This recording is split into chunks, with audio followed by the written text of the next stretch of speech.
નમસ્કાર. પ્રકરણ નંબર 2 ધોરણ 6 આદિમાનવની સ્થાયી જીવનની શરૂઆત. આપણે જાણીએ છીએ કે આદિમાનવ છે તેમાં પહેલાનું તેમનું જીવન ભટકતું હતું અને ત્યારબાદ તેમનું જીવન છે સ્થાયી થઈ ગયું. તો ચાલો સમજીએ કે તેમનું ભટકતું જીવન છે એ સ્થાયી કેવી રીતે થઈ ગયું.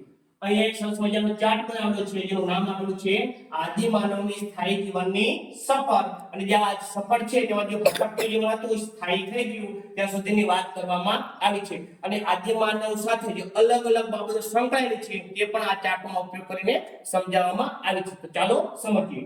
પ્રથમ વાત કરીએ કે આદિમાનવ એટલે કોણ. આપણને પ્રશ્ન થાય કે આદિમાનવ એટલે કોણ. તો કે આદિમાનવો એટલે ઘણા ખૂબ જ જૂના સમયના માનવો, ઘણા જૂના સમયના જે માણસો હોય તેને આદિમાનવો તરીકે આપણે ઓળખીએ છીએ. ત્યારબાદ આપણે બીજો પ્રશ્ન થાય કે આદિમાનવો હતા એનું જીવન કેવું હતું. તો કે આદિમાનવોનું જીવન હતું તે ભટકતું જીવન હતું. પહેલાના સમયમાં તે શિકાર કરવા માટે એક જગ્યાએથી બીજી જગ્યાએ ભટકતા હતા.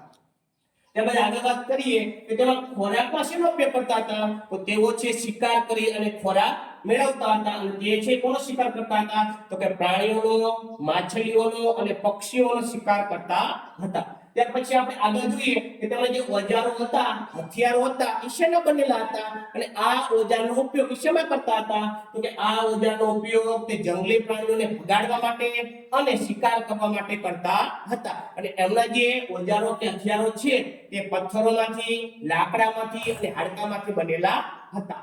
થોડાક આગળ વધીએ તો તેમના જે રહેઠાણો હતા તેઓ કઈ જગ્યાએ રહેતા હતા. તેમના વસવાટના સ્થળો કયા છે. તો તેઓ છે પર્વતોમાં જે ગુફા આવેલી હતી તેઓ ગુફામાં રહેતા હતા. હવે આપણને પાછો બીજો પ્રશ્ન થાય કે તેઓ ગુફામાં શા માટે રહેતા હતા. તો તે જંગલી પ્રાણીઓથી બચવા માટે, ટાઢ અને વરસાદથી બચવા માટે તેઓ જંગલમાં રહેતા હતા.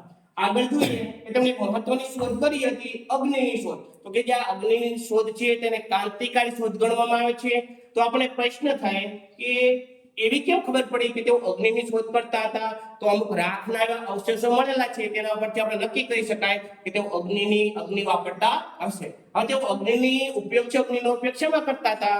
તો કે તેઓ છે જંગલી પ્રાણીઓને ભગાડવા માટે, ત્યારબાદ કાચું માંસ આવતું હતું એને શેકવા માટે અને રાત્રિ પ્રકાશ માટે તેઓ અગ્નિનો ઉપયોગ કરતા હતા. અને એવું જે ઉદાહરણ આપણે મળ્યું છે કે કુરુનો નામનું એક સ્થળ છે જે દક્ષિણ ભારતમાં આવેલું છે ત્યાંથી આ રાખના અવશેષો મળી આવ્યા છે. આગળ જોઈએ કે તમને એક મહત્વની બીજી પણ શોધ હતી ચક્ર, જેને આપણે હાલમાં સમયમાં પૈડું કહીએ છીએ. તો આ ચક્રની શોધ પણ છે એમ આદિમાનવોએ કરેલી હતી. ત્યારબાદ સ્થાયી જીવનની શરૂઆત કઈ રીતે થઈ. તો પહેલાના સમયમાં એક શિકાર કરવા માટે એક થી બે જગ્યાએ ફરતા હતા. પણ ધીમે એમણે ખેતી કરવાની શરૂઆત કરી. એનું સ્થાયી જીવન હતું કેવું થઈ ગયું હતું. ભટકતું જીવન હતું કેવું થઈ ગયું હતું. સ્થાયી થઈ ગયું હતું. બીજું એ કે ભારતમાં આવા આદિમાનવો અવશેષો ક્યાંથી મળી આવે છે. તો ભારતમાં મહત્વના મેહરગઢ, કોલડી હવા, મહાગઢ, બુર્જહોમ, લાંગણજ અને કિરાત નામના 6 સ્થળો છે ત્યાંથી અવશેષો મળી આવ્યા છે. મહત્વની વાત કરું કે ખેતીના ઓજારો, પહેલાના સમયમાં તેઓ ખેતીના ઓજારો છે એ પથ્થરમાંથી બનાવતા હતા. તેથી એ યુગને પાષાણ યુગ તરીકે પણ આપણે ઓળખીએ છીએ. મહત્વની ગુફા છે ભીમબેટકામાં આવેલી છે અને ભીમબેટકા ગુફા છે એ મધ્યપ્રદેશમાં આવેલી છે.